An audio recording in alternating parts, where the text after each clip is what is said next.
Welcome to Midnight Whispers, where shadows whisper and the dark remembers. Tonight, we journey into the abyss. 10 true horror stories pulled from the depths of real lives. No fiction, no safety net, just raw terror etched into reality, a flickering light in the hallway, a voice when no one's home. Each tale begins with normalcy and ends with something unspeakable.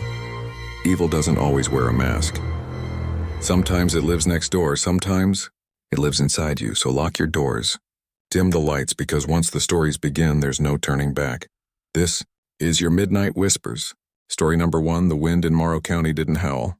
It breathed, long, slow, and wheezing through the cornfields like the dying lungs of something ancient.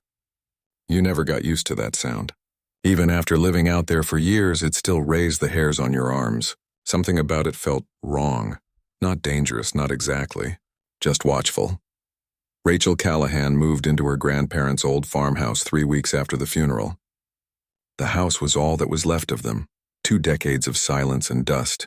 She'd inherited it alongside a handful of brittle black and white photos, a locked cedar chest that wouldn't open, and about 30 acres of cornfield that hadn't been harvested in over a year. She hadn't wanted it, really. But her apartment in Akron had been broken into. Her ex had finally stopped pretending to be someone he wasn't, and the city had turned gray in every way that mattered. So when the old place came up in probate, she packed everything she owned into the back of a dented Ford Escape and drove west, into the Ohio flatlands where the horizon looked stretched and everything smelled like soil and diesel.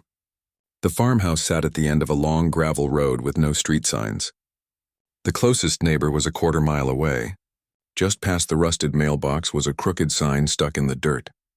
The paint had mostly flaked off, but you could still read what someone had carved decades ago. Close the door. Always. Rachel didn't notice the sign that first day. Or maybe she did and just laughed it off the way you laugh at those folksy signs that say live, laugh, love, or don't feed the trolls. In any case, she didn't give it a second thought. Not then. The farmhouse was just as she remembered it from her childhood visits. 2 stories, white siding browned with age, a wraparound porch that sagged at the corners. The front door was thick oak, darker than the rest of the place, with a brass handle that always felt cold no matter the season. There were 4 locks on that door, plus a sliding bolt, which always struck her as excessive. But then again, her grandmother had always been particular. Her first week was quiet, peaceful even. She cleaned out the old bedrooms, cleared a mouse nest from the attic, and burned a pile of waterlogged magazines in the fire pit behind the barn. The Wi-Fi out here was garbage, so she read paperbacks by candlelight and played old CDs on a portable stereo. For the first time in months, her nightmares faded. But then on the 8th night, she woke up at 3:17 a.m., not 3:15, not 3:30, 3:17. Her digital clock blinked red in the darkness like a warning light. At first she didn't know why she'd woken. There was no sound, no storm. The house was still.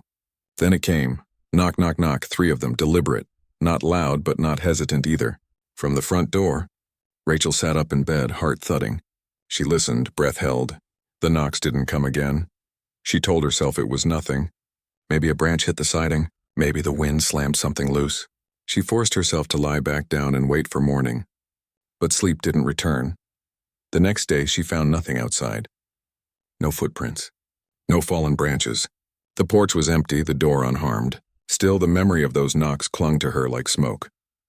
Night 9. Same time, same sound, knock, knock, knock. This time she got out of bed, grabbed the heavy mag light from her nightstand, and crept down the stairs, stepping over the groaning floorboards she remembered from childhood.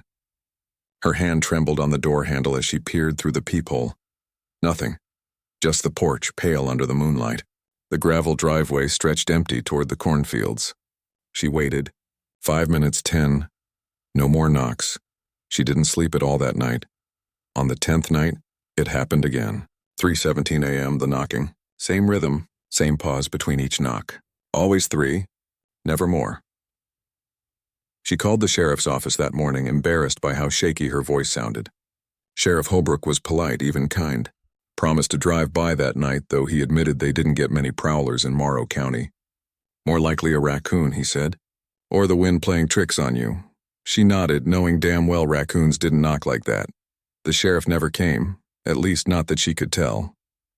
She stayed up that night waiting with the porch light on and the front blinds open, but 317 came and went without a sound. Hope sparked. Maybe whoever or whatever it was had seen the light and decided to stay away. Maybe she really had imagined it. Then, just as she drifted off at 4:06 a.m., the hallway lights flickered. Just once, a little hiccup of power. When they came back on, the door bolt was undone. She was sure she'd locked it. The next morning, she found scratches along the inside edge of the doorframe. Not claw marks. Not random. 3 parallel lines, each about 6 inches long, spaced precisely apart. Like someone, or something, had traced its fingers down the wood. She bought a second deadbolt and had it installed by noon. The 11th night was quiet. But the 12th brought something new. This time she didn't just hear the knocking. She heard the breathing. It was low, rasping, and just beyond the door. Not loud enough to be heard clearly, but not imagined either. She sat frozen on the stairs, the flashlight in her lap, phone in her hand. She thought about calling someone. But who would believe her? And then, the smell, a sharp, earthy rot like wet soil and meat left too long in the sun. It seeped through the door frame, curling into the house like smoke. She gagged and fled upstairs, barricading herself in the bathroom until dawn. The next day, she went into town, stopped by a hardware store for motion lights, pepper spray, and a backup battery for her phone. The man behind the counter was old, white-bearded, and silent until she mentioned the farmhouse. "You in the Callahan place?" he asked, voice flat. She nodded. "My grandparents' old house." His eyes narrowed. "You should keep that door closed at night," she blinked. "I do. Why?" But he just handed her the receipt and turned away. Back at the house, she tried the cedar chest in the attic. Still locked. The key had never been found, but now she felt certain it mattered. She could feel something beneath the wood, like heat, like movement. The 13th night, the knocking didn't come. Not at 3:17, not at all. She should have been relieved. Instead, it made her more afraid. That night, she slept fitfully, dreams full of cornfields that rustled with something crawling inside them. Her grandfather stood in the dream, far off by the barn, his back turned. She called to him, but he wouldn't move, wouldn't turn. When she woke, the cedar chest was open. Inside was a bundle of yellowed papers, a small black book bound in cloth, and a tarnished brass key. No sign of how it had unlocked. The book was a journal. Her grandmother's handwriting, neat, proper, full, of entries dated between 1961 and 1982, all focused on one topic, the visitor. She flipped through, the pages with shaking fingers. Each entry detailed the same thing. Knocks at 3:17 a.m., 3 of them, always followed by the same sensation, watching, breathing, rotting. One entry stood out. Dated October 19th, 1976. The door was unlocked last night. We don't know how. Jacob swears he locked it, but the bolt was off in the morning. We heard it move. We saw the knob turn. The visitor does not leave footprints. It does not speak. It wants to be let in. We must not answer. We must never open the door. Rachel's stomach turned. She tore through the rest of the journal. The final page, written shakily, simply read, "If it gets inside, it becomes you." That night, she didn't sleep. She waited downstairs with every light on, the front door secured with every lock she had. The mag light sat in her lap again, but now it felt like a toy. 17 a.m., knock, knock, knock. She stood, legs numb. Approached the door. This time the peephole was black. Not because of darkness, but because something was blocking it from the outside. She couldn't see what. The breathing returned. Heavy. Closer now. The scent came with it. Stronger. The rot of something ancient, something buried. Then came the whisper. Not from behind the door, but inside the house. Just 3 words. "Let me in." Rachel spun around, the flashlight beam slicing through empty air. No one was there. But the voice had been real. Not in her head. Not imagined. She backed up to the door, every instinct screaming. She turned to look out the window. The porch was empty. The knocks hadn't come from the front door. They'd come from inside the walls. The door bolt slid open. By itself. Rachel screamed, but no sound came out. The door creaked open, slow, deliberate. Beyond it, the cornfield stood silent. Nothing stepped inside. But she felt it. The air shifted. The rot intensified. Her vision blurred at the edges and something moved past her. Not seen. Not heard. felt something entered, and the door closed quietly behind it. Story number 2. I never believed in cursed places. You know the kind? Where the locals won't go after dark, where hikers disappear without a trace, and the trees seem older than time. That was the kind of folklore I used to laugh about. Urban legends passed around campfires, whispered in diners just to make kids shiver on the drive home. I was the kind of guy who hiked alone, took detours from marked trails, and slept under the stars with nothing but a knife, a lighter, and a rolled-up tarp. There was something about being that far from everything, cities, people, even phone signals, that made me feel more real. Like the noise of the world stopped mattering out there. So when I read about Trembly Forest on a forgotten Reddit thread, I didn't hesitate. There wasn't much about it. Just a few grainy photos of thick, overgrown woods and a comment from someone who claimed it was a place that didn't want to be found. That's how they phrased it. Didn't want to be found. They said GPS never worked right, and compasses spun, and the deeper you went, the quieter the world got. That was all it took. I found Trembly marked as nothing more than a patch of green on an old topo map, about 40 miles outside of Barrow Hill, Maine. No formal trails. No campgrounds. Just a stretch of forest that hadn't been developed since the 1800s. Apparently the locals avoided it. Some said the ground was cursed by the Wabanaki tribes that once lived there. Others claimed an old logging town once stood inside the forest and was swallowed whole, buildings and all, after a landslide that no one could prove ever happened. All myths. All noise. I packed light. 2 days' worth of food, a solar battery pack, compass, map, canteen, emergency beacon, and a Glock. I barely knew how to use, but carried anyway. I didn't tell anyone where I was going. I usually didn't. The first few hours in were normal enough. The trees were dense, mostly spruce and pine, with thick canopies that filtered out the light. The smell of moss and damp earth followed me with every step, and the forest floor was uneven, covered in decaying leaves, fallen branches, and rocks that looked older than anything man-made. There were no birds, no squirrels, no insects. That struck me as odd, but I blamed it on the season. Early autumn. Things go quiet. By mile 5, the trail had become impossible to follow, even with my compass. The trees were too tightly packed to walk in a straight line, and the underbrush clawed at my jeans like fingers. The sun had dipped behind the hills, but I wasn't ready to stop. I was looking for something. I didn't know what, not really, just some feeling. That I'd found a place untouched, pure, real. But the deeper I went, the more the quiet started to feel wrong. There's a difference between silence and absence. Real forests are never truly silent.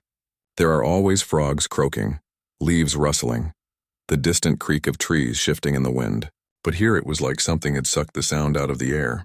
Even my own footsteps felt muffled, like I was walking through a soundproof room made of bark and dirt. I made camp just before nightfall in a clearing surrounded by thick pines. I ate a cold can of beans and tried to shake the unease crawling up my back. I told myself it was just nerves. New place, new energy. I'd feel better in the morning. I didn't. The dreams started that night. They weren't vivid. Just flashes. Trees moving when there was no wind, faces half seen between trunks, a sound like branches cracking underfoot but with a rhythm to it, almost like breathing. I woke up covered in sweat even though the air was near freezing. I broke camp before the sun fully rose. The clearing felt tighter somehow, like the trees had shifted closer overnight. I laughed at the thought but didn't linger.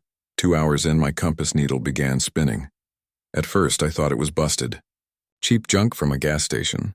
But when I pulled out the backup from my bag, it did the same thing. No matter where I turned, the needle refused to settle. I checked my map. I had planned to head east using the sun as a reference point. But the light coming through the trees had no direction. It felt like it was everywhere and nowhere, diffused, gray. Then the forest changed. It was subtle, but I noticed it. The trees began to grow closer together. The bark darkened. Patches of moss were replaced by strange black lichen that flaked off when I touched it. The air felt heavier, like I was breathing through wet cloth. And then I heard it, my voice faint, carried on the wind. Help. It wasn't a scream. More like a desperate shout. My voice unmistakably, but not something I remembered saying. It echoed through the trees, distant but clear. Help. Somebody. I stopped walking. At first, I thought it was a trick. Some weird acoustics. Maybe I'd spoken aloud earlier and the sound had bounced back. But then it came again, louder. Help me! Same pitch, same tone. My exact voice, but filled with panic I hadn't felt. Yet. I spun in place, trying to find the direction. The sound seemed to come from every side at once. Then silence. I should have turned back right then. If I could have. But I didn't. Pride or stupidity, I kept going, telling myself I was just imagining things, that I'd hiked too far to give up now. By midday, I realized I hadn't seen the sun in hours. The forest canopy had become so thick that it felt like late evening. The trees all looked the same. No landmarks, no trail, just green-black woods that grew more twisted and unnatural with every step.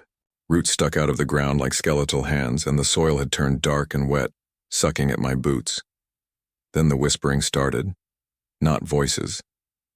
Not words, just the sense of something breathing near my ear. A flutter of air that always vanished when I turned my head.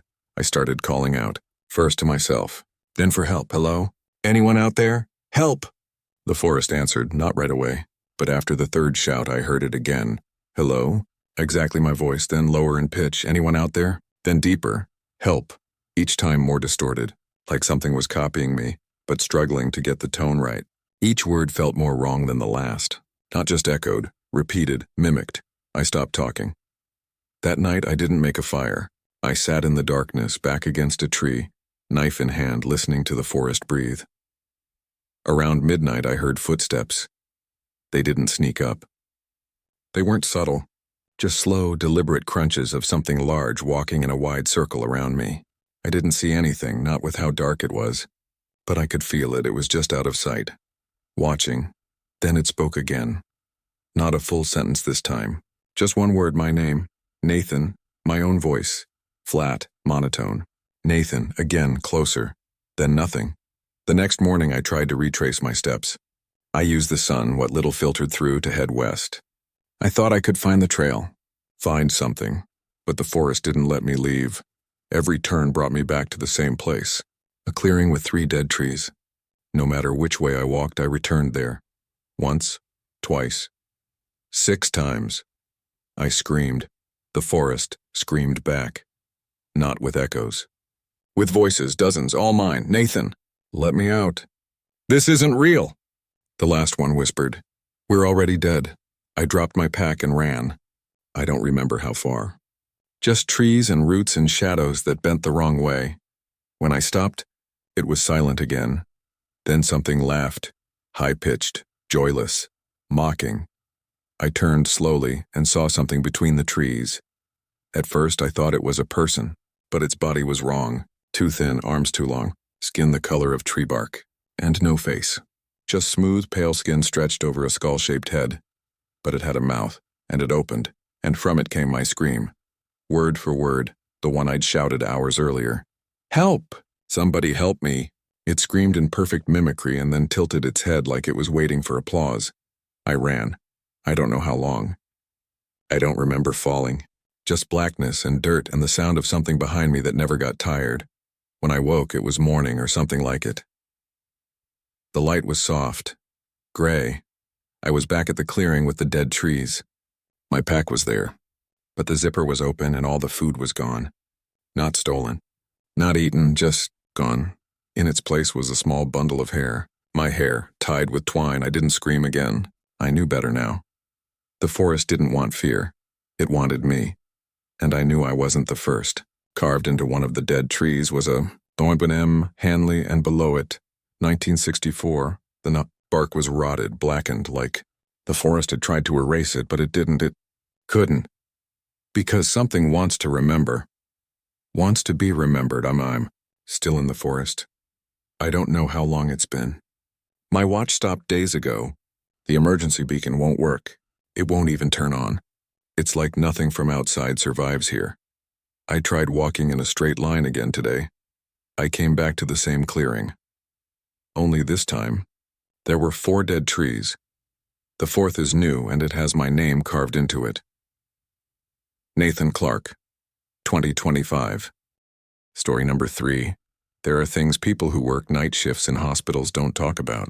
Not because they're hiding something, but because you just don't.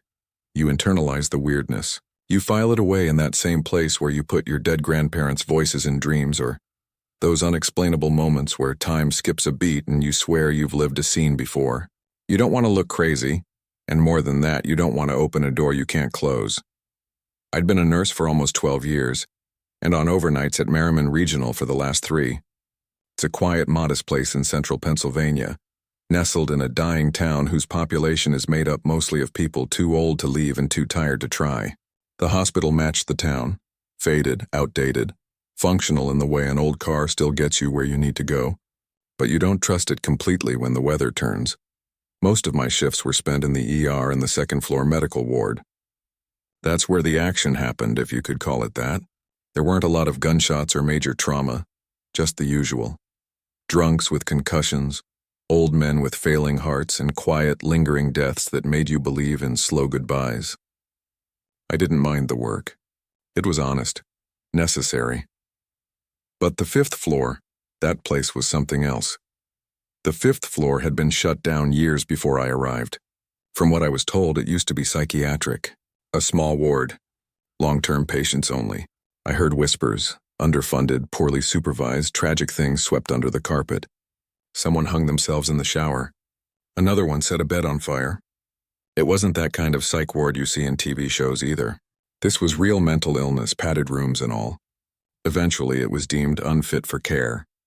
No one fixed it. They just locked it up and moved on. The elevator still had a button for 5, but it didn't light up. If you tried to press it, it gave this dull, mechanical thunk, like it wanted to move, but something was stopping it. If you asked around about it, the older nurses would shrug and say it was a ghost floor. Not haunted exactly, just forgotten. Left to rot above us like a tumor no one wanted to talk about. I'd worked hundreds of shifts without thinking much of it. Until one night in early November, during a slow, strange shift that started wrong and stayed wrong. We'd had a full moon the night before, and everyone knows things get weird after one. That's not superstition. That's pattern. Patients get restless. Machines glitch. You start to feel like time isn't moving the way it should. Around 3:40 a.m., I was finishing rounds, doing vitals on a post-op patient, when I glanced out the window just for a second. Our floor had a view of the West Wing, including the side of the building that used to be the psych floor. That's when I saw it, a face in the 5th floor window. It was just standing there, still as glass, pale, almost blue, not moving, not blinking, just looking down. Directly at me, I froze, blood draining out of my fingertips. There was no mistaking it. It was a person or something wearing the shape of one. And it wasn't just a passing glance. It was locked on me like it had been waiting for me to look. The hallway was quiet. The patient in bed was snoring softly. I took a step back from the window, heart starting to hammer. Then the face did something I'll never forget. It smiled, not wide, not even toothy. Just the smallest curl of the lips. But it wasn't human. It didn't reach the eyes. They stayed empty, dark and wet like open graves. It held that smile for 5 seconds, maybe more. Then the face vanished, sliding sideways as if it drifted into the darkness beyond the window pane. I didn't scream. Nurses don't scream. I went straight to the security desk on the 1st floor, trying to keep my breathing even. I asked Jerry, the overnight security guy, if anyone had been reported on the 5th floor.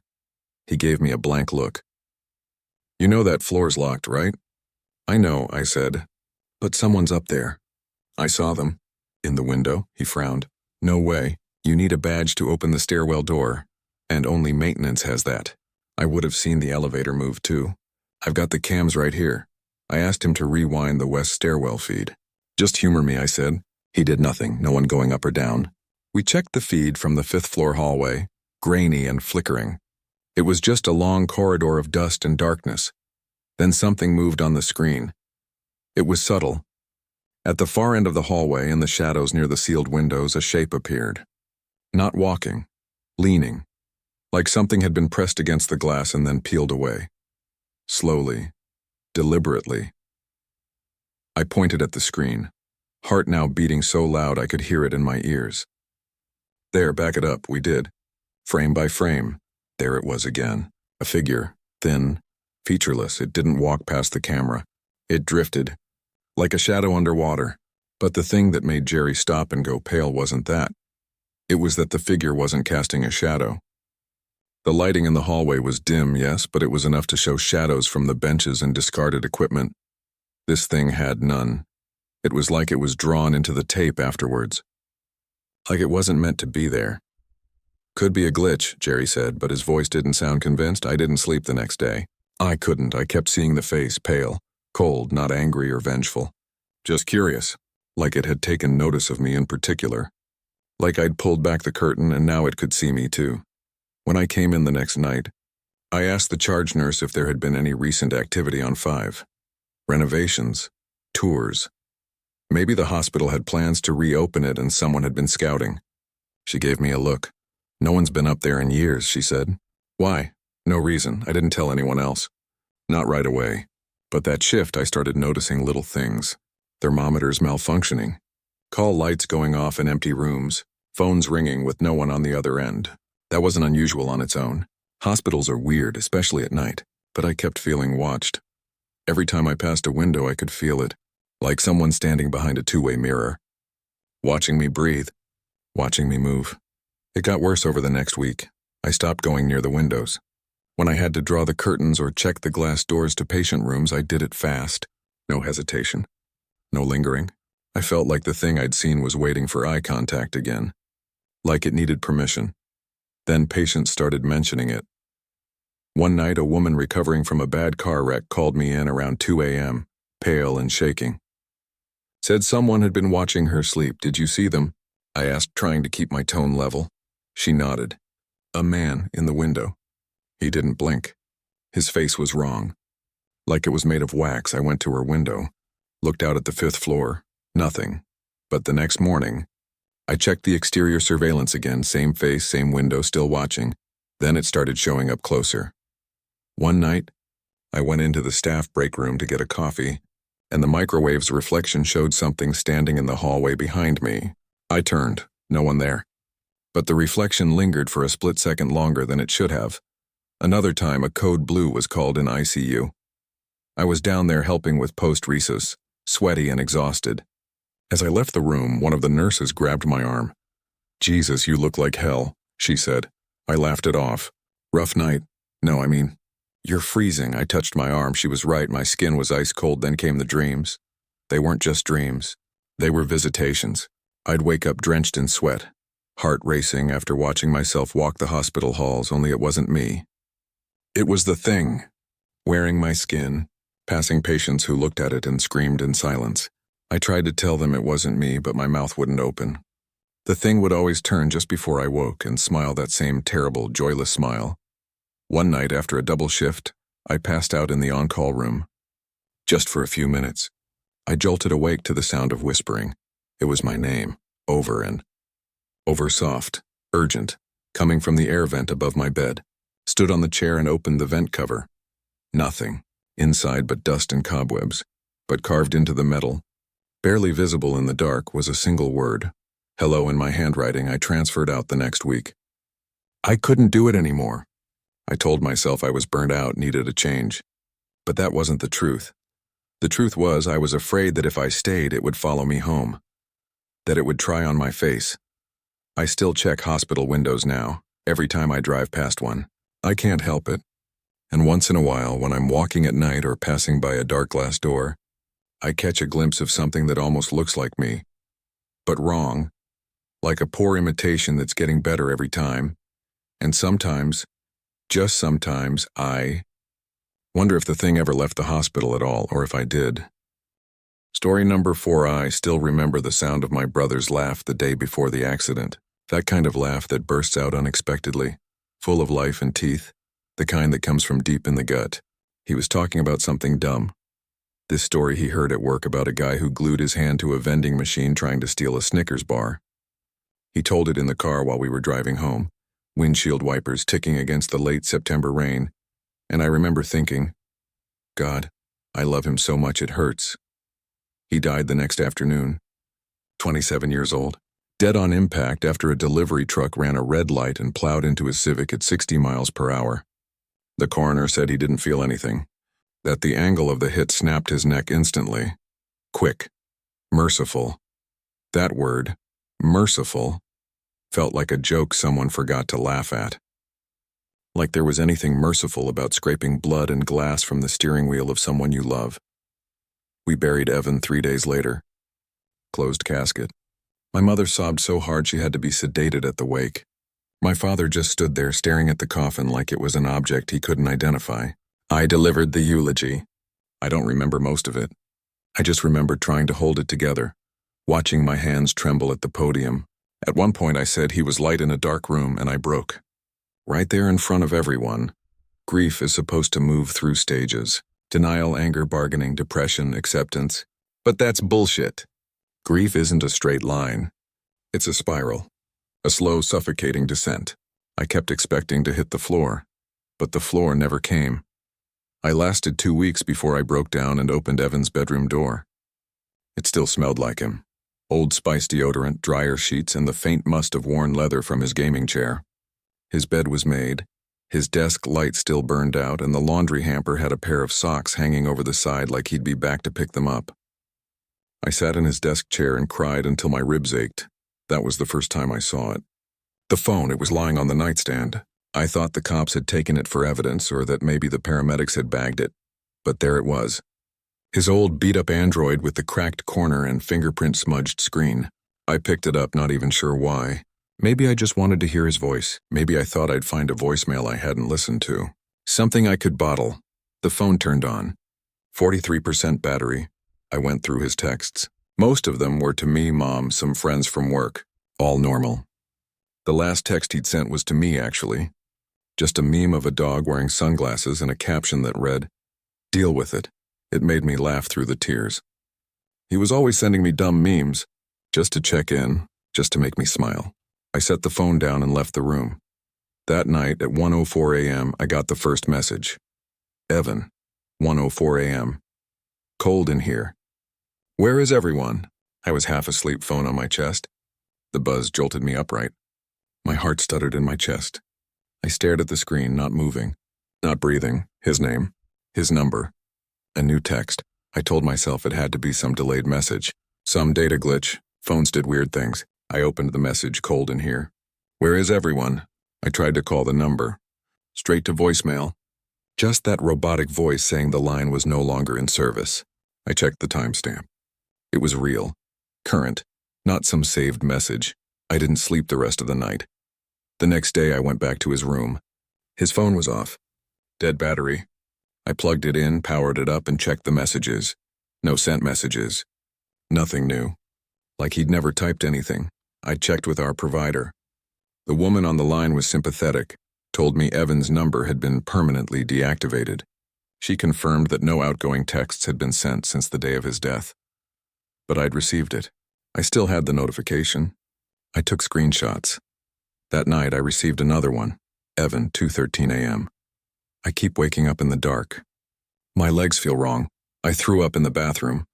Not just from fear, although fear was a part of it, but from the wrongness of it. That creeping, cold certainty in my gut that this wasn't a prank. This wasn't someone screwing with me. No one knew Evan like I did. No one knew the kinds of things he would say. He'd broken his legs in high school during a dirt bike accident.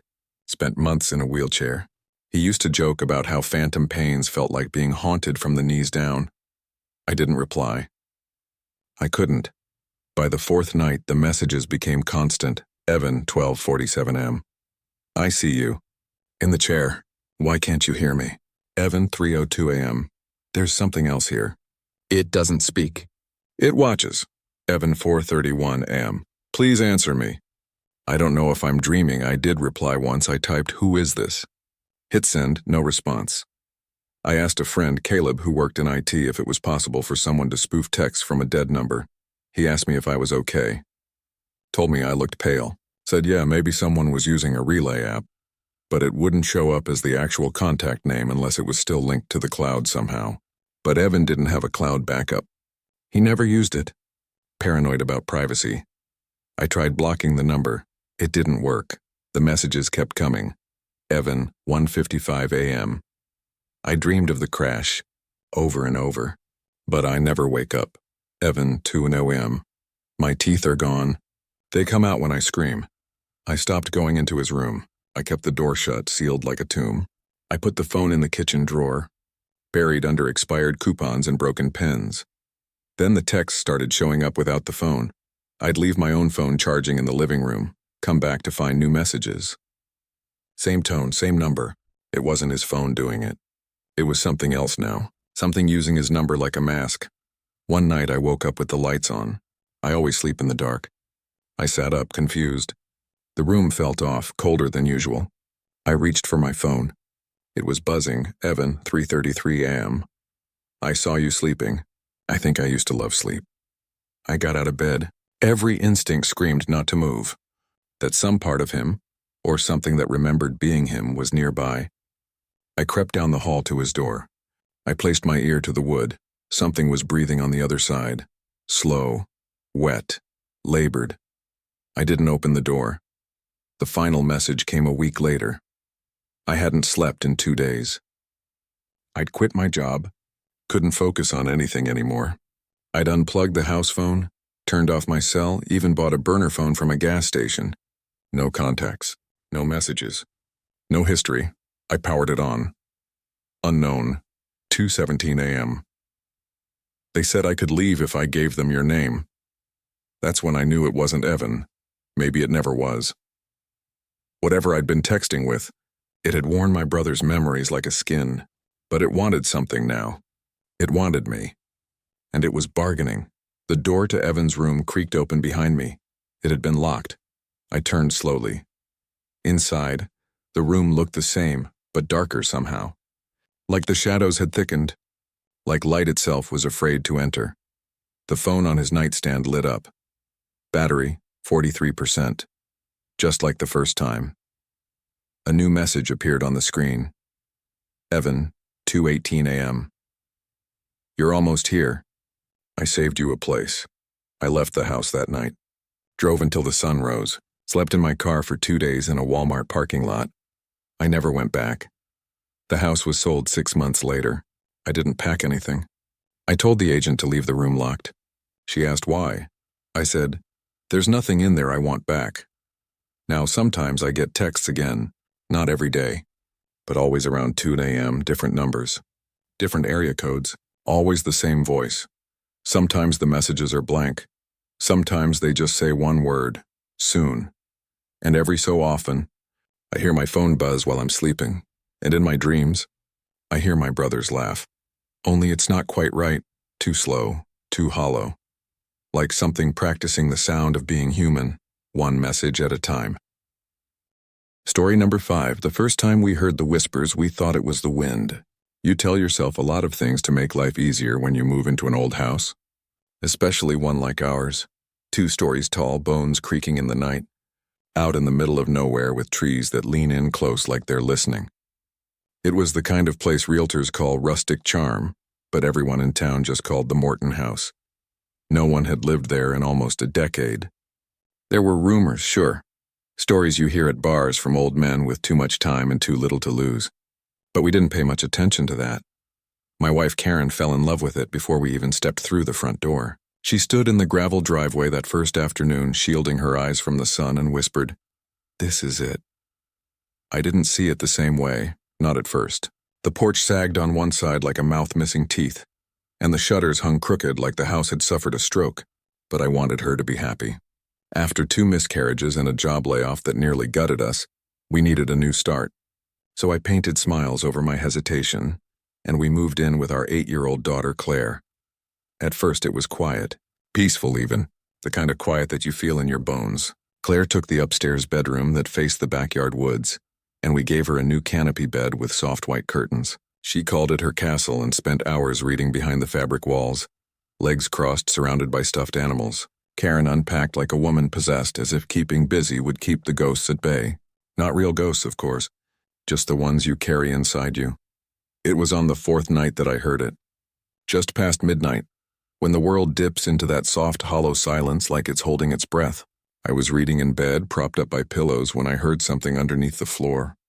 Not loud. Not threatening, just whispers. Childlike. A girl's voice close to the vent beneath our bed. It was singing.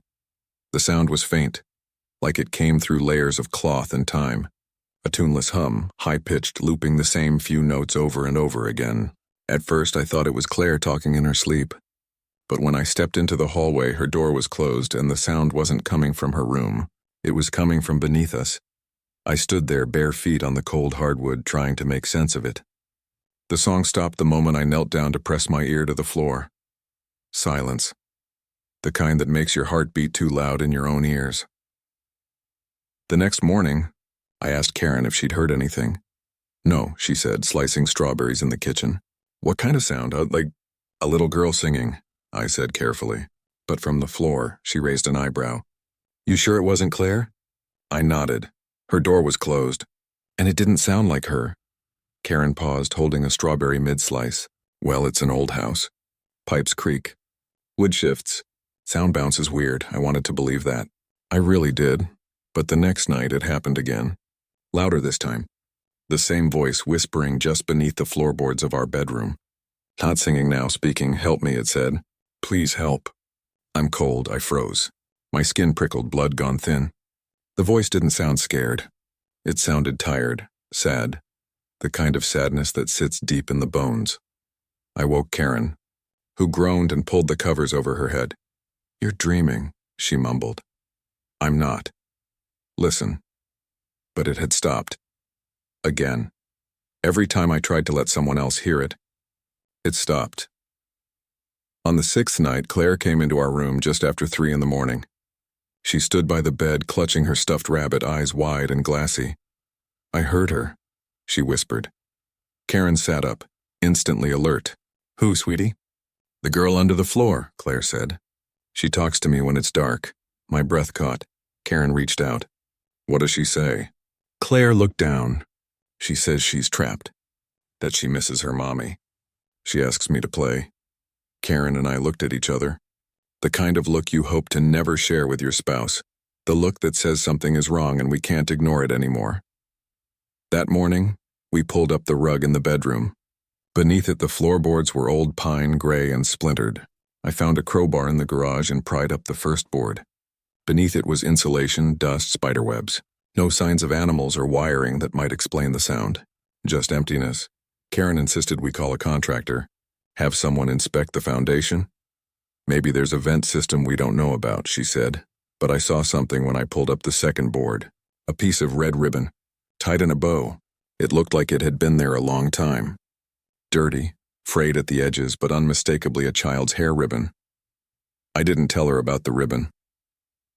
Over the next few days, the whispers grew more frequent. Claire started withdrawing, spending hours in her room with the door closed. She drew pictures in crayon, black stick figures standing under floorboards, hands reaching up. One of the drawings had the words, "Let her out," scrawled across the top in jagged letters. Karen tried to explain it all away. She's adjusting. She misses her old school. But I knew better. On the 10th night, I couldn't take it anymore. The voice came again, just past 2 a.m., pleading now. Desperate. I can see you, it said. Why won't you look at me? I got out of bed, knees shaking, and tore up more of the floor. I pulled boards until my hands bled, until I had a hole large enough to crawl into. Karen screamed when she woke up and saw what I'd done, but I didn't stop.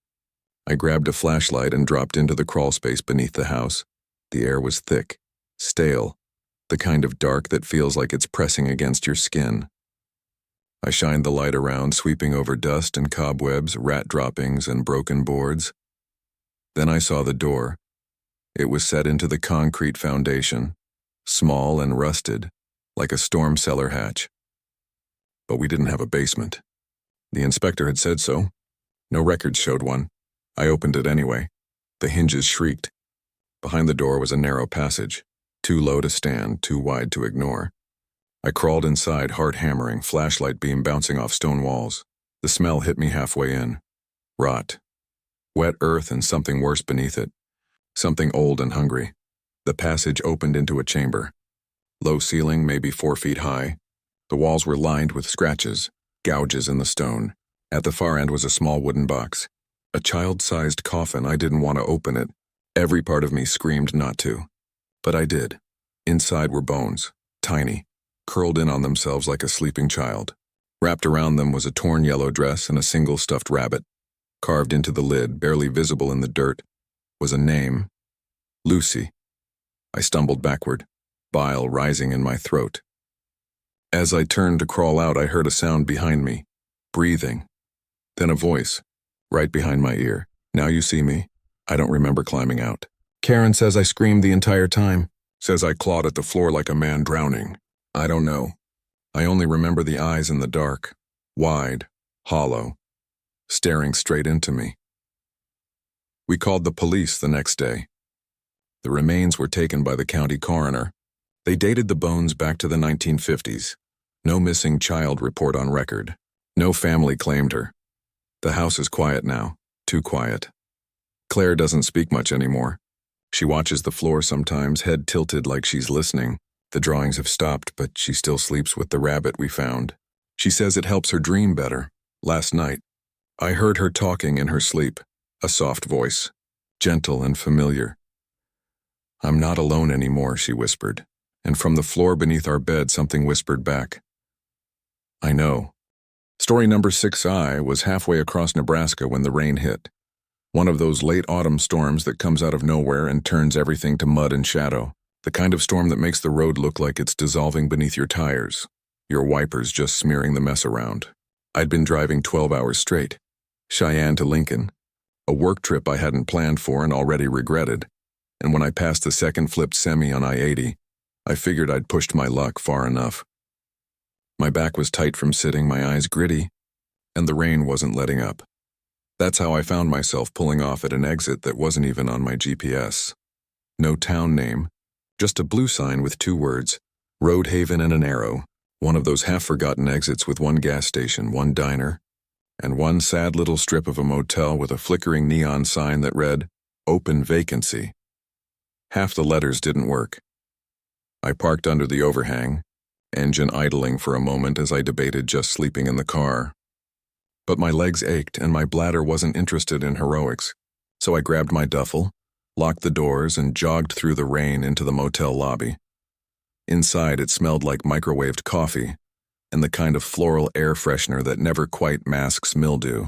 A small desk sat beneath a cracked plastic sign that read no refunds after check-in. The clerk was a middle-aged man in a worn polo shirt, nose too red for the warmth of the room, eyes unfocused. The kind of guy who didn't ask questions because questions might lead to conversation. Need a room, I said, shaking the water from my jacket. He squinted at me, reached under the counter, and slid over a form. Name, license plate, and signature. I scribbled it out quickly. $80, he said. Cash or card? I handed him a credit card. He ran it without looking at the name. Handed me a key with a plastic tag that said 209. Up the stairs, second from the end. Thanks, I said.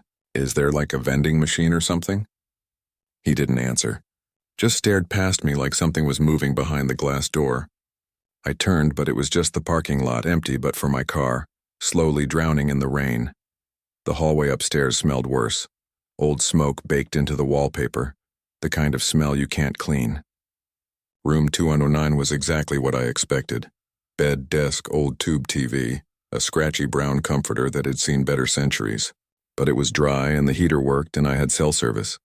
I stripped off my wet clothes, threw on a t-shirt and sweats, and collapsed on the bed. I should have showered. I should have eaten. But the moment my head hit the pillow, I was out.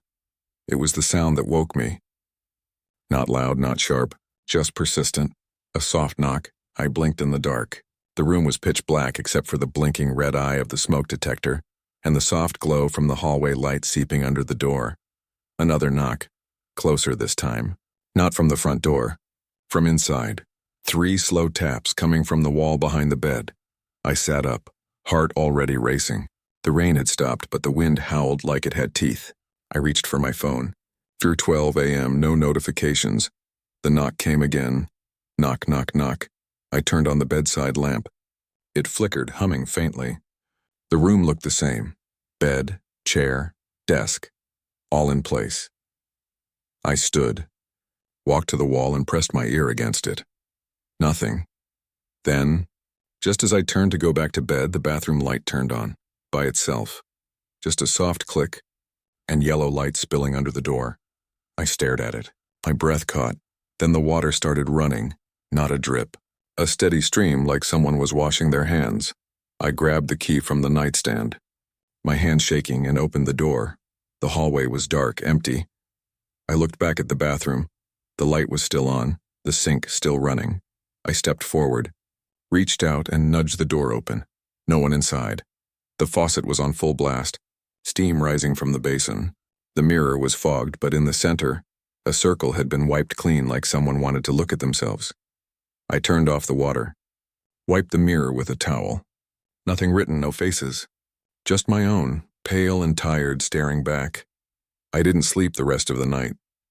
I kept every light on and sat in the stiff chair, phone in hand, watching the bathroom door like it might blink. At sunrise, I packed fast, threw on my clothes, stuffed everything back into my duffel, and left the key on the desk. I didn't stop at the front office. I just wanted coffee, a gas station, donut, and the highway. But when I pulled into the gas station, the kid behind the counter gave me a strange look. "You coming from the Haven?" "Yeah, room 209, he froze. "That a joke?" "What?" "There's no 209, man." "Hasn't been in years," I laughed, confused. "What are you talking about?" He didn't laugh. That room got sealed after the murder. 12 years back. Some traveling salesman checked in, slit his own throat in the bathroom mirror. Blood everywhere. Housekeeper found him 2 days later. Whole damn room stunk. I shook my head. "No, man." I stayed there. Last night, the desk guy gave me the key. "Look." I pulled out the tag from my coat pocket. "09. The kid stared at it like I'd handed him a severed finger. "You need to talk to Stan," he said. "He was working the desk that night. If he gave you that key, something's wrong." Back at the motel, Stan wasn't behind the counter. A woman in scrubs stood there looking like she hadn't slept in a week. "Can I help you?" "Where's the guy who was here last night?" She frowned. "Stan? He died 6 months ago." My stomach dropped. "No. He checked me in last night. Gave me this key." I showed her the tag. Her face paled. "That's not possible. I stayed in 209. I slept there." She turned, reached behind the desk, and pulled out a laminated floor plan. Room numbers listed in faded black ink. There was no 209. Between 208 and 210, there was just a blank space.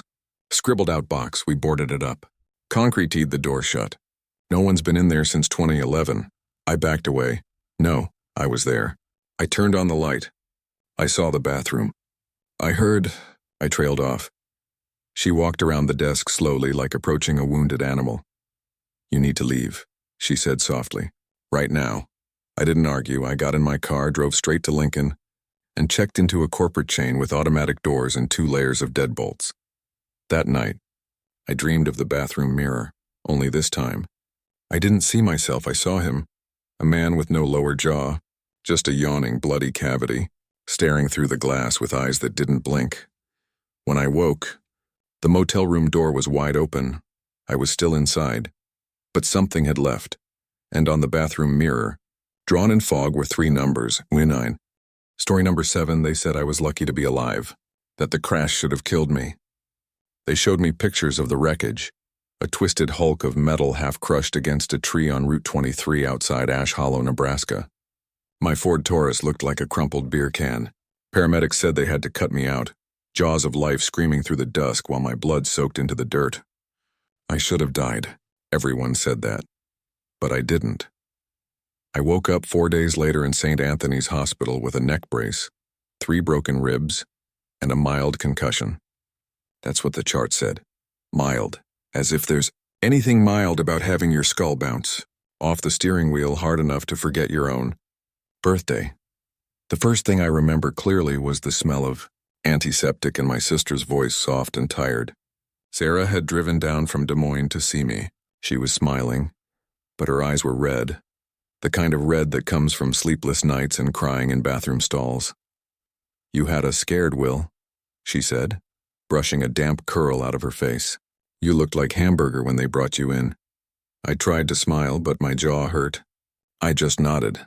They let me go 2 days later with a bottle of painkillers and a warning to take it easy. Sarah drove me back to my apartment. She offered to stay a while, but I told her I'd be fine. I needed to be alone. I needed to think. The first dream came that night. I was standing in a kitchen I didn't recognize. Yellow tile floor, faded wallpaper with ducks on it, the smell of bacon and fresh coffee. Morning sunlight streamed through the window over the sink, and a small hand tugged at my flannel shirt. A boy, maybe 5 years old, dark-haired, bright blue eyes. He looked up at me and said, "Dad, can we go to the river after breakfast?" I woke up with tears in my eyes and the name Jacob on my lips. I don't know why. It just came out. My name is Will Archer. I've never had kids. The second dream was even more vivid. Same house. Different room. A woman's voice this time, humming an old country tune while folding laundry. I could smell lavender fabric softener in the dusty heat of summer. The boy, Jacob again, was sitting on the floor playing with army men. He looked up and grinned at me. "Mom made lemonade," he said. When I turned, the woman looked at me and smiled like she'd known me forever, like I belonged there. Her name was Melanie.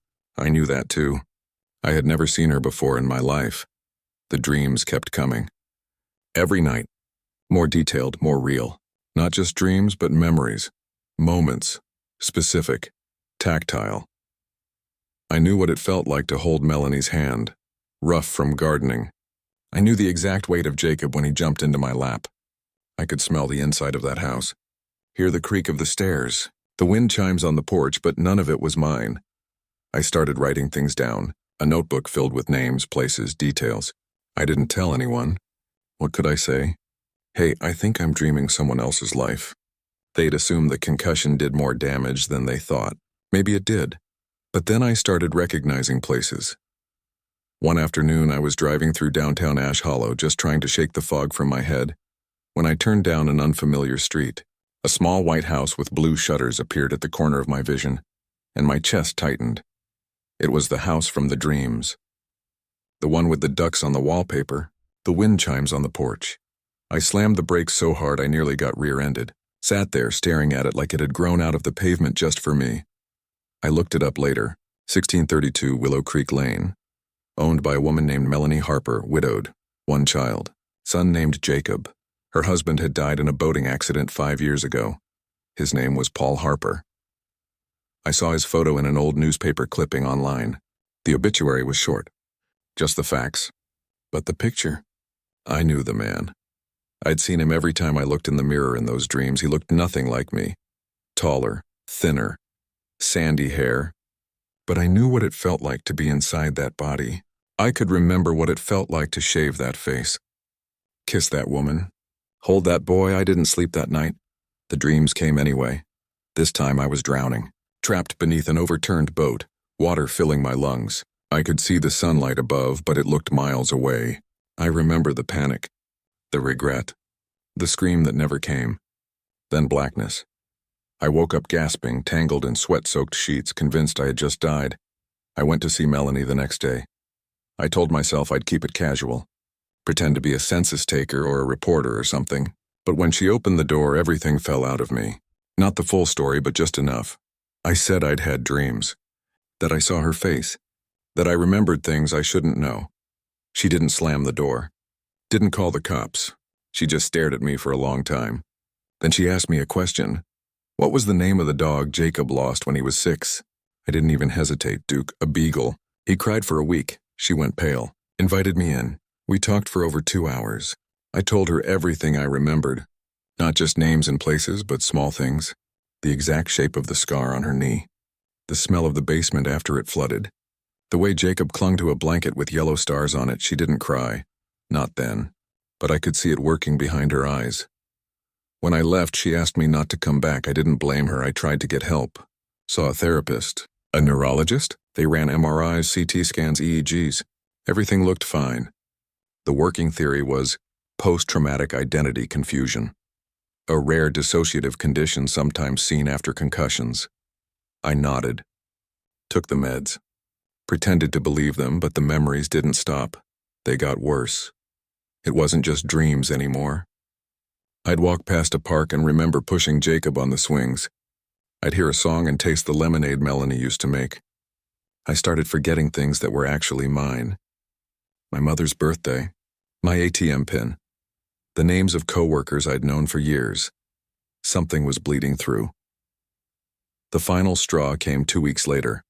I was shaving one morning, staring into the mirror when my hand froze.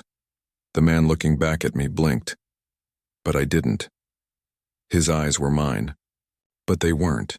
He tilted his head slightly out of sync with my own. And then he smiled. I dropped the razor and backed away. That night I had the worst dream yet. I was Paul again, standing in the hallway of that White House. It was night. Jacob was crying in his room. I walked toward him, but the floorboard stretched beneath my feet like rubber. The hallway wouldn't end. The crying turned to screams, then silence. When I reached the door, something was waiting. Not Jacob, not Melanie. Me. Will Archer, standing in the doorway wearing my clothes, my face, smiling the same smile I saw in the mirror that morning. "You're not real," I whispered. He stepped forward. "Neither are you," he said. I woke up screaming. That morning, I found a note on my fridge, not in my handwriting. "Thank you for the second chance." I called Sarah in a panic, told her everything. She listened patiently, told me to come stay with her for a while, said I needed rest. Maybe I did, but on the way to Des Moines, I passed a pond on the edge of Ash Hollow, and I remembered drowning, not as a dream, as a memory. I pulled over and stared at the water for a long time. There was no wind, no sound, just the soft reflection of a man I no longer recognized.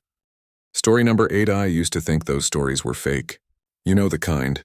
Urban legends passed around campfires, whispered between kids on sleepovers like gospel. Bloody Mary, the Midnight Man, the elevator game. Rituals with rules. Do this, say that. Wait for the lights to flicker and something old to crawl through the dark. They were all just stories. Until I tried one. Until I realized the worst kind of horror doesn't announce itself. It grins from the reflection when you're too busy laughing to notice it hasn't stopped. My name's Lucy Parrish. I was 17 when it happened, living in a sagging farmhouse at the edge of Maple Creek, Ohio. Middle of nowhere. The kind of place where time moves like tar, and the nights feel too long. My mom worked nights at the nursing home, and my dad had been gone for years. Long enough that I didn't remember the sound of his voice. Only the way the floor used to creak when he walked. That summer, the boredom was suffocating. My best friend Riley and I had exhausted every movie, game, and dumb challenge TikTok had to offer. So one humid July night, while thunder rolled somewhere far off and the air tasted like copper, we stumbled across a Reddit thread about mirror rituals. The post was simple. Want to meet your other self? Try the shadow game. Midnight. Mirror. Candle. Just whisper the rhyme. But don't break the gaze. If she smiles when you don't, run. Riley was all in. She always had a thirst for that creepy kind of thrill, like some kids have for roller coasters or fireworks. I wasn't so sure. But she dared me, and I never turned down a dare, not from her. So at 11:55 p.m., while the house creaked in the wind and cicadas buzzed in the trees outside, we set it up. Bathroom mirror, lights off. One candle between us flickering on the sink. We stood shoulder to shoulder in the half-dark, staring at our own reflections. "Say it," Riley whispered. I swallowed. My throat felt dry. Shadow girl, shadow twin. Let the quiet game begin. Face to face and eye to eye, show me where the shadows lie. We said it together, 3 times. Nothing happened. We stood in silence, waiting for the air to shift or the candle to die or the mirror to crack like it does in movies. But the flame flickered and our reflection stared back, wide-eyed, a little nervous, trying not to laugh. "This is stupid," I muttered, exhaling. That's when I saw it. Not in my face. In Riley's. Her reflection smiled. Only Riley didn't. She was frowning, lips tight in the way she always did when she thought something wasn't funny. But the girl in the mirror was grinning, wide and slow, like her mouth had just remembered how, "What the hell?" I started. Then mine did it too. My own reflection's eyes narrowed slightly and her lips curled up in that same unnatural smile. Not goofy or mean, just wrong, like it was watching a different scene than the one I was in. Riley gasped. She turned to me, eyes wide, and the candle went out. The bathroom dropped into pure black. Something moved. Not the air, not us. Something else. We scrambled for the door, slamming it open, stumbling into the hallway light like survivors pulling themselves from water. We didn't say anything at first, just stared at each other, breath heaving. "I saw it," she said finally. "Yours, it moved after you did." I know. Mine did the same to you. We didn't sleep that night. Riley went home around dawn. shaken but already laughing it off in that way she always did. I tried to convince myself it was just our imaginations, mirror illusions, late-night brain static, but that didn't explain what happened next. When I brushed my teeth that night, the reflection didn't move quite right. It was small at first, subtle, a blink that lagged a beat too long, a turn of the head that caught up just after mine. I told myself it was fatigue. But then came the whisper. It was past midnight. I was half asleep, curled under my blanket with the fan humming. I heard my name, not loud, not outside, inside, a soft, breathy whisper from the direction of the bathroom. Lucy. I sat up fast, my skin prickling. The hallway was dark, the door half closed like I'd left it. But I saw something, just for a moment, a shadow in the mirror. It didn't vanish when I turned the light on. It slithered back, smooth and slow, like oil running down glass. I didn't sleep. Over the next few days, things got worse. My reflection began doing things I didn't, scratching at its arms when mine were still, smiling in the corners of the glass, watching me even when I wasn't looking straight at it. I stopped brushing my teeth in the bathroom. Started using the kitchen window as a mirror, but even then, I swore I saw movement behind the glass, shapes where there shouldn't be any. Hands that didn't belong to mine. One morning, I woke up with dirt under my fingernails. The back door was open. I hadn't been outside. That same day, Riley stopped answering her phone. She didn't show up at school. Her house was locked, her mom out of town for a conference. I biked there myself, banged on the door, checked the windows. Nothing. I waited until dusk. Then I heard it, her voice. Upstairs. Lucy. It floated down through the air like a scent. Familiar, sweet, wrong. I climbed through the back window we always used when sneaking out for parties. The house was dark and cold, like the AC had been blasting for days. Upstairs, her bedroom door was cracked open. I stepped inside. Riley stood at the mirror. Only, she didn't. She was motionless, staring. Her reflection grinned back at her, eyes wide, teeth too white. The smile wasn't just wrong, it was alive. A thing with shape and hunger. Riley, I whispered. She didn't answer. The reflection turned to me. Riley didn't. It raised one hand and tapped the glass, then it spoke. 2 in, it said. 1 out. I grabbed her arm and pulled. She collapsed against me, limp but breathing. When I looked back, the mirror was just a mirror again. Our faces, pale and scared, staring out of it. We didn't speak on the way back to my place. I locked every door, covered the mirrors, and sat her on the couch. Tell me, I said. She shook her head. It talks to me. It tells me things. It says, there's no difference between in and out. Just how long you look, I cried that night. Not big sobs, just quiet tears leaking from a place too deep to touch. I knew we'd done something you weren't supposed to do. Opened a door not meant to be opened.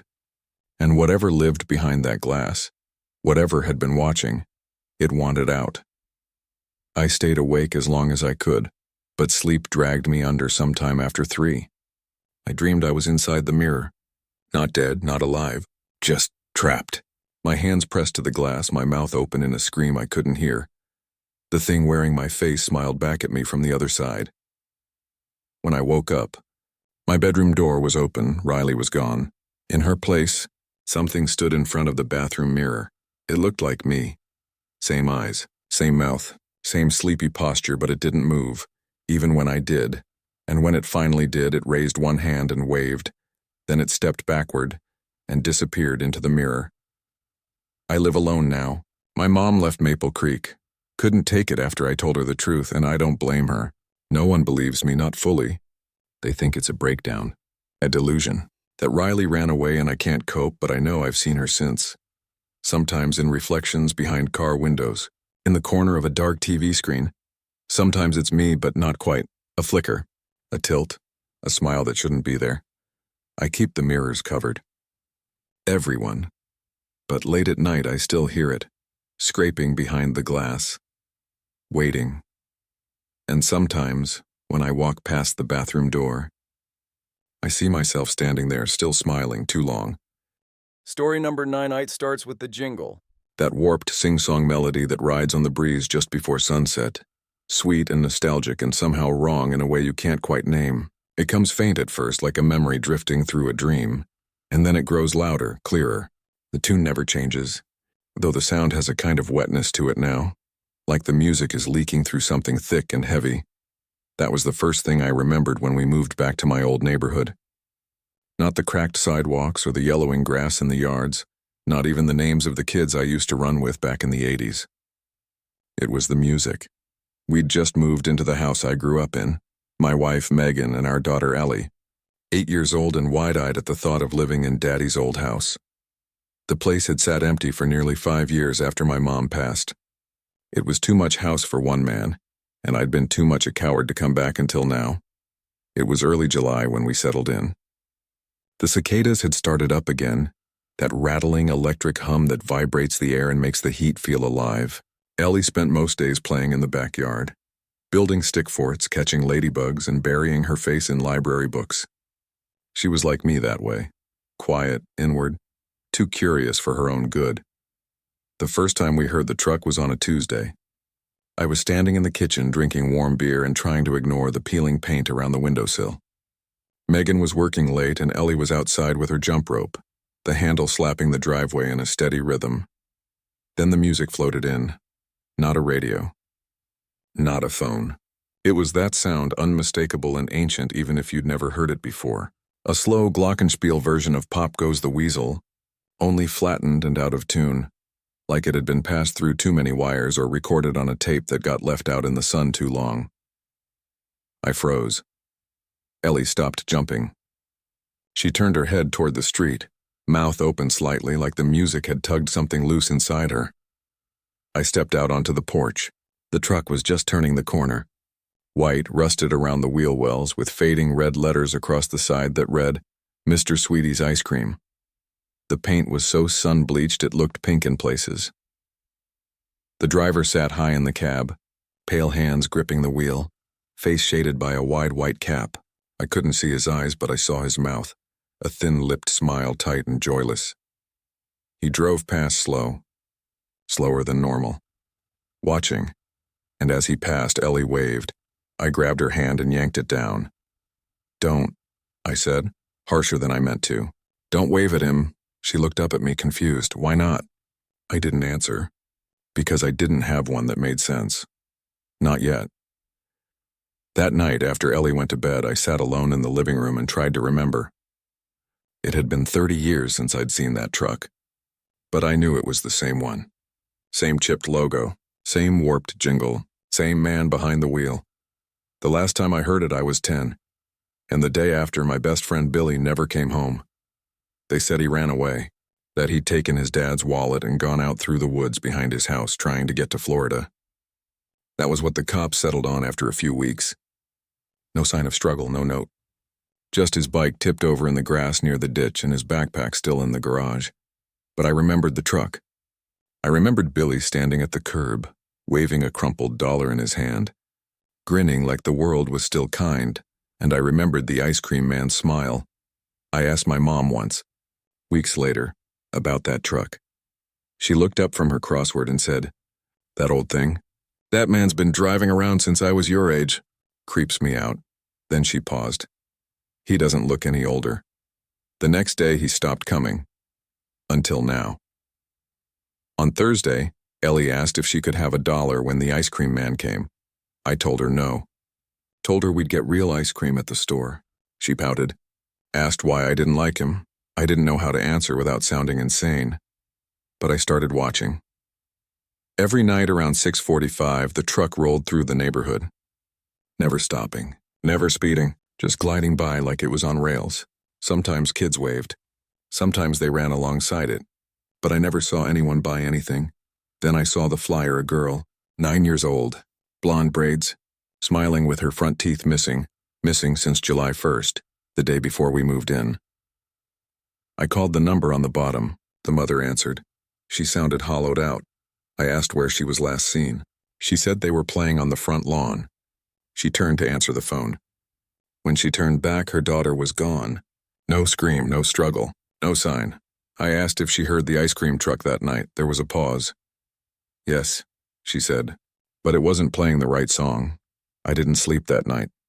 The next morning, I pulled a yellowing binder out of a box in the attic. Old school papers, drawings, notes passed in class, and near the bottom, taped to a page, was a newspaper clipping. Missing William Billy Cartwright, age 10. There was a photo of us together at the park. He was holding a popsicle. The background was blurry, but I could see a shape. A white truck. I needed proof. I waited by the window the next night. At 6:42, I saw the first kid step outside. A boy, maybe 6, standing at the end of his driveway, eyes wide. Then the music, the same warped tune, drifting up the block like the smell of something rotting under sugar. I grabbed my phone and ran outside. The truck rolled into view, same as before, only this time it stopped. The side hatch hissed open. Inside was only darkness. No menu. No popsicles. No little freezer with cartoon characters on it. Just blackness pulsing and thick. The boy stepped forward. I screamed. Ran toward him. He turned, startled, and the spell broke. The music stopped. The truck slammed the hatch shut and peeled off with a scream of tires. I picked up the boy and dragged him to his front door. His mother came out yelling. I didn't care. I just pointed at the truck and said, "Don't let him out when that comes around." She looked shaken. The next day, I bought motion cameras and set one up facing the street. At 6:45, the music came again. But the footage didn't capture a truck, just the sound. And the shadow that passed across the camera lens, long and thin and shaped like a man who'd forgotten how to be human. I showed Megan. She didn't know what to think. She asked if I needed help. I told her to take Ellie and visit her sister in Cincinnati for a few days. She didn't argue. After they left, I stayed up with a baseball bat by the door. That night, I heard the music at 3 in the morning, a different song this time, slower. Sad. I opened the front door. The truck was parked at the end of my driveway, not running. No lights. I stepped outside. The hatch opened again. Inside, I saw faces. Children, pressed to the walls, screaming silently, their mouths open, their eyes wide. Behind them, a man stood in shadow, wearing the same cap, the same smile. He raised one hand and pointed at me. I raised the bat. He laughed. A dry buzzing sound like cicadas dying in a jar. Then the truck vanished. Not drove away, not faded, just gone. The next day, I tore through every archive I could find, and I found it. 1953. 4 kids missing from the same neighborhood, all last seen chasing an ice cream truck, a different town. Same description, same name. Mr. Sweetie's Ice Cream. The article said the driver had never been found. Witnesses described him as pale, smiling, and ageless. That was 70 years ago. He hasn't changed, and he's still taking them. I've made flyers. I've knocked on doors. Most people don't listen. Some laugh. Some nod slowly and lock their doors tighter. But the kids still come running when they hear the song. Because it's sweet. Because it promises joy. Because they don't know what waits inside. I sit by the window now every night, watching, waiting. The music always comes, and sometimes when the wind's just right, I can hear them, the ones he took, their voices trapped in the song, begging to come home. And I know that one night soon, he'll come for Ellie and I'll have to follow, right into the dark, right into the song. Story number 10. It was the kind of job you take when you've got nowhere else to go. Security guard for an abandoned industrial park out on the edge of town. The place used to be something. Offices, manufacturing buildings, warehouses big enough to lose a semi in. But now it was mostly weeds, rusted pipes, and echoes. After the company went under in the early 2000s, they left behind a skeleton city of steel and dust. Someone must have bought the land, though, because they hired me through a contracting firm that barely asked for a background check. All they wanted was someone to walk the perimeter, check the motion sensors, and keep the place from becoming a playground for vandals or squatters. It wasn't glamorous, but it was quiet. And I liked quiet. After the year I'd had, divorce, hospital bills, the kind of insomnia that turns your bones soft, I welcomed the silence like a drunk welcomes that first swallow of whiskey. The shifts were 12 hours, 7 p.m. to 7 a.m. Most nights I spent pacing the corridors of the admin building, sipping gas station coffee and watching rats scurry under desks that hadn't been used in decades.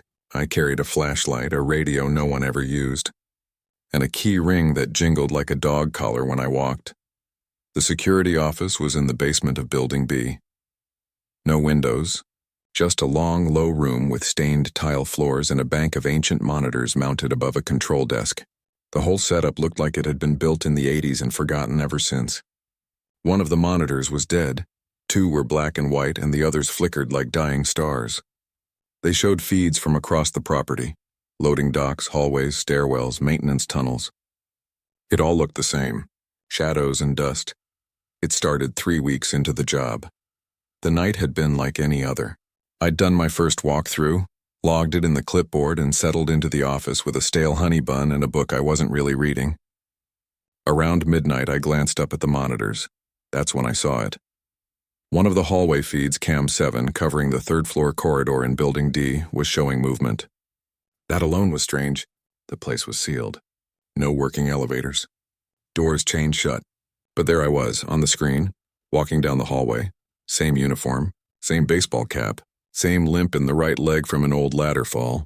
I leaned forward. What the hell? I picked up the radio.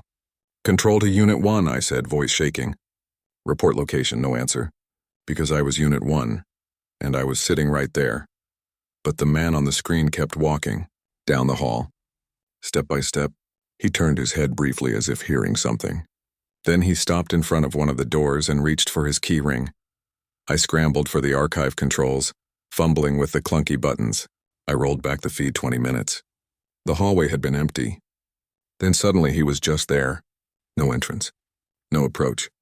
Just blinking into frame like someone had dropped him into a movie mid-scene. I fast-forwarded. The man, me, opened the door. Walked through. That's when the feed went black. I checked the other cameras. Nothing. No sign of him in the stairwell.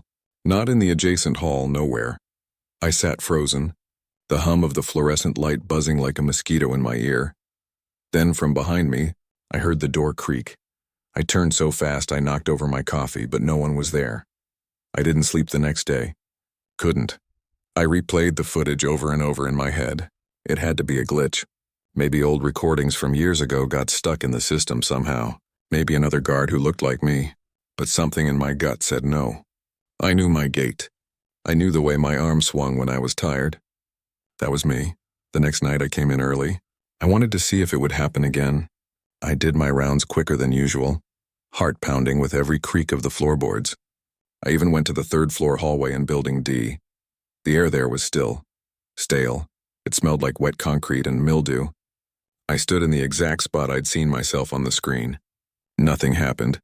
But when I got back to the control room, Cam 7 was black again, not frozen. Just dark. The timestamp read 9:23 p.m. Exactly when I'd been up there, I rewound the footage. There I was, walking down the hall. Only this time, I wasn't alone. A shape followed me, just barely visible in the shadows behind. A tall figure. Not walking, sliding, no features. Just outline. Dark as coal and humming slightly, like static on a dead channel. I stopped the tape. The screen flickered. And for a single frame, a fraction of a second, the figure turned toward the camera and smiled, not with a mouth. There was no mouth. But I felt it. In my head, in my teeth.